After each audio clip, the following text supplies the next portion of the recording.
পাক আবু বকরের পাশে চুপ করে দাঁড়িয়ে আছে। বারবার যখন জিজ্ঞাসা করা হবে, আবু বকর একবার মাথাটা তুলে আমার আপনার নবীর চাঁদ মুখের দিকে তাকাবে।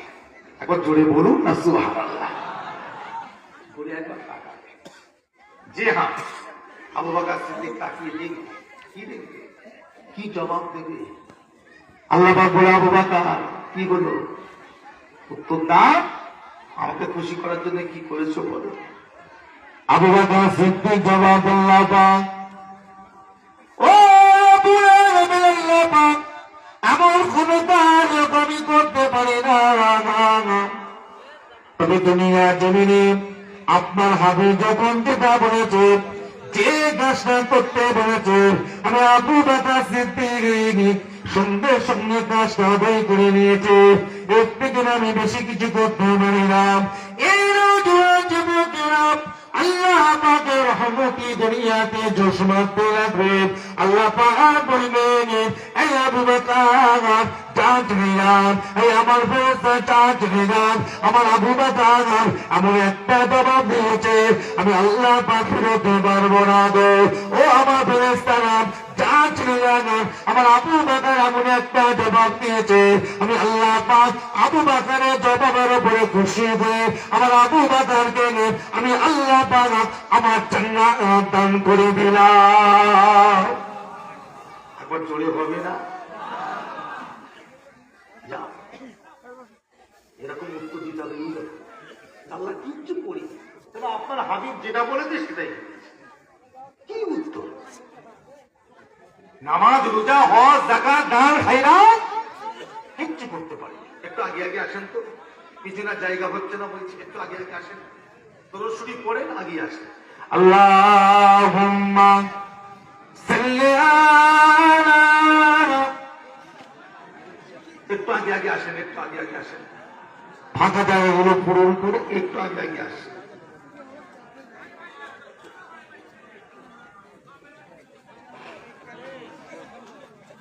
আমার ভাই জানে না, বাবাজিরা বসেন, চুপ করে বসে, কথা বলবেন না, চুপ করে বসে। আর যে সমস্ত ভাইরা এখনো পর্যন্ত বাইরে ঘোরাফেরা করছো, সবাই চলে এসো ভাই, এসো। মুসলমানের ছেলে আল্লাহকে ভয় করতে শিখো, আল্লাহকে ভয় করো, চলে এসো। যে কথা বলছিলাম, আমাদের নসিবে মরণ আছে না নাই? মরতে হবে, থাকা যাবে না। যে নবীকে আল্লাহ সৃষ্টি না করলে তামাম পৃথিবী সৃষ্টি করতে, সে নবীকে আল্লাহ দুনিয়া থেকে তুলে নিয়েছে।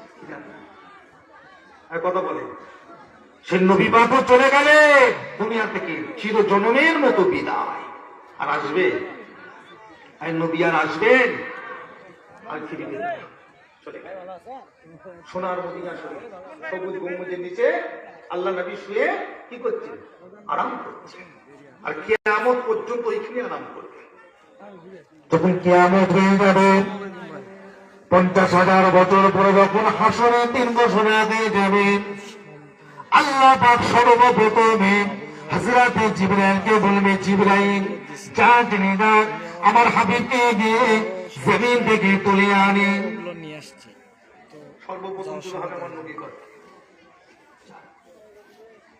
জিবরাইল আমি এসে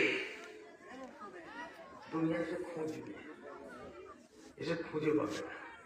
কিয়ামতের অর্থ, কিয়ামতের অর্থ হচ্ছে জিনিসটা পেয়ে যাওয়া। এই যে গাছপালা, ঘর বাড়ি, পশু পাখি, পাহাড় পর্বত, নদ নদী, সমুদ্র সব কি হবে? যেমন ঢালাইয়ের মেশিন যেমন নিয়ে হয়, সব উলট পালট বেশ সময় হয়ে যায়। আর এসে তার খুঁজে পাবে না। জিবরাইল যেহেতু ফাঁকা মাঠ, কোথায় এসছে? সে উহুদের পাহাড়, সে মদিনা মক্কা কর কিচ্ছু খুঁজে পাচ্ছে না। এসে উলট পালট জায়গা, এসে চিন্তা করো আল্লাহ সে মদিনা শরীফ, কাবা শরীফ ফিরে চলে যায়। আল্লাহ পাকের দরবারে কি সেজদায় করবে, আল্লাহ বলবে জিবরাইল ফিরে এলে কেন? আমার হাবিব কই? আল্লাহ আমি দুনিয়ায় গেছিলাম, আল্লাহ আপনার হাবিবকে আমি খুঁজে পাই। আল্লাহ পাক বলে কেন? আল্লাহ কি চিহ্ন পাচ্ছি না। আরে চিহ্ন ধরলে তো আমি যাবো। একটা চিহ্ন থাকে তো সেখানে খুঁজবো আমি, চিহ্ন কিন্তু নেই, সব তো সমান। আল্লাহ পাকের রহমতে যদি আর জোশ মারবে, জিবরাইল যাও জমিনে কান লাগিয়ে লাগিয়ে শোনো, জমিনে কান লাগিয়ে লাগিয়ে শোনো। কি শুনবে?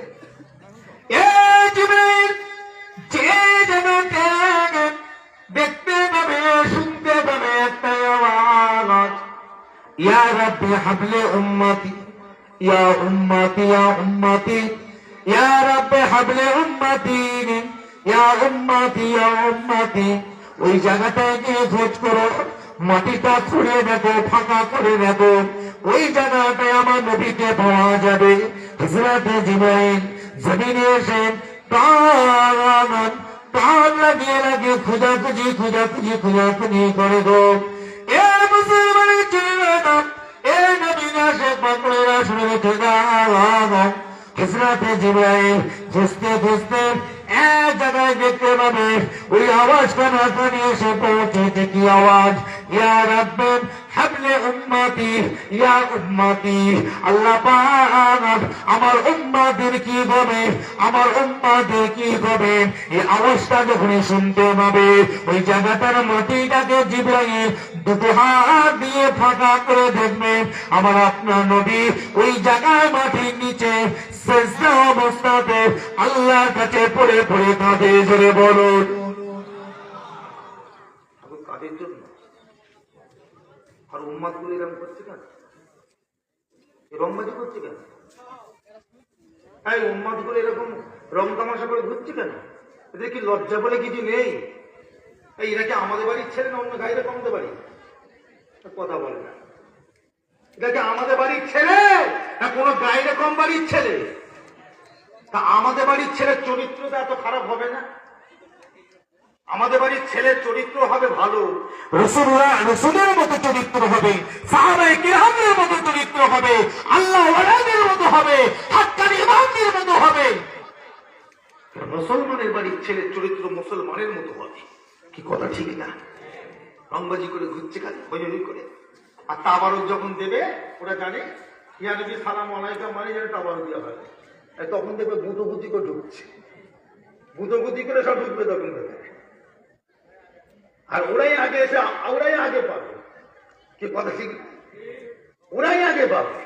কথাই আছে না, উড়ে এসে জুড়ে বসে, উড়ে এসে জুড়ে বসে। ঠিক ওরা উড়ে এসে জুড়ে বসবে, আপনাকে পাত্তা দেয়।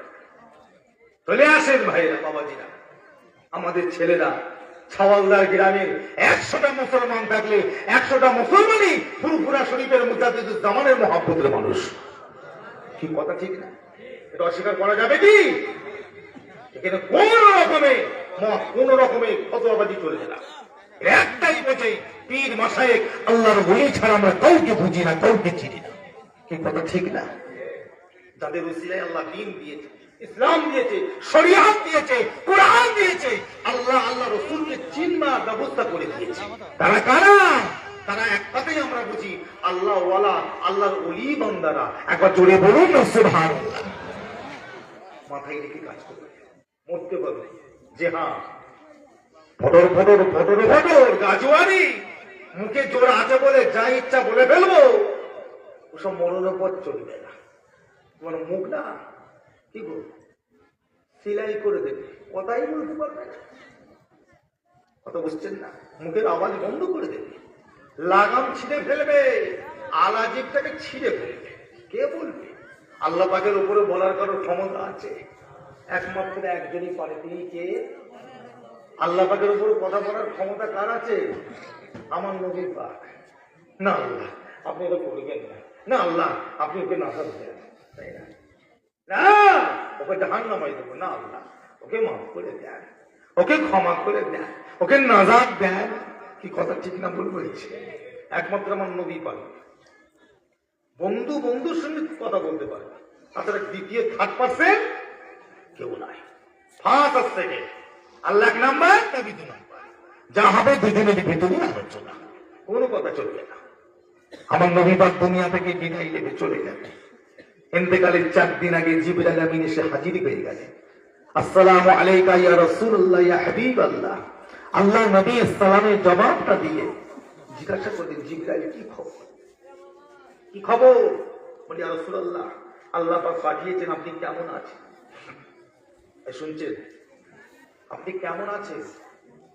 আল্লাহ নবী মুচকে হেসে বলে, জিবরাইল যাও আল্লাহকে বলো আমি ভালো আছি, তো শরীরটা একটু খারাপ। যদি বলুন না সুবহানাল্লাহ, আল্লাহ আমাকে ভালো রেখেছে, একটু খারাপ আছে। পরের দিনে আবার এলেন, আসসালামু আলাইকা ইয়া রাসূলুল্লাহ, হুজুর আপনি কেমন আছেন? কেমন আছেন? না আল্লাহ আমাকে ভালো রেখেছে, তবে জিবরাইল কালকের থেকে তুলনায় আজকে শরীরটা আরেকটু বেশি খারাপ। পরের দিন আমার এলেন, এন থেকে 4 দিন আগে শুরু হয়েছে আসা যাওয়াটা, খবর নেওয়াটা, আবার এলেন, একই কথা একই কথা। জিবরাইল চলে গেল, ইন্তেকালের দিনে এলেন, ইন্তেকালের দিনে আমার নবীর দরবার আবার হাজির। এইরকম করে জিবরাইল আমার নবীর কাছে এই 23 বছরের জীবনীতে কতবার এসেছে? 24,000 বার। এটা মাথায় রেখে দিলেন। 23 বছরের জীবনীতে হযরত জিবরাইল আমার নবীর কাছে কতবার এসেছে? 24,000 বার। জিবরাইল আমিন আল্লাহ রাসূলের কাছে, আল্লাহ নবী জিজ্ঞাসা করলেন, আজকে আবার কি খবর, হুজুর কেমন আছে? খবর নেই। এই কথা বলতে বলতে নবী পাকের শরীরটা থরথর করে কাঁপছে, খুব কমজোরি, অসুস্থ।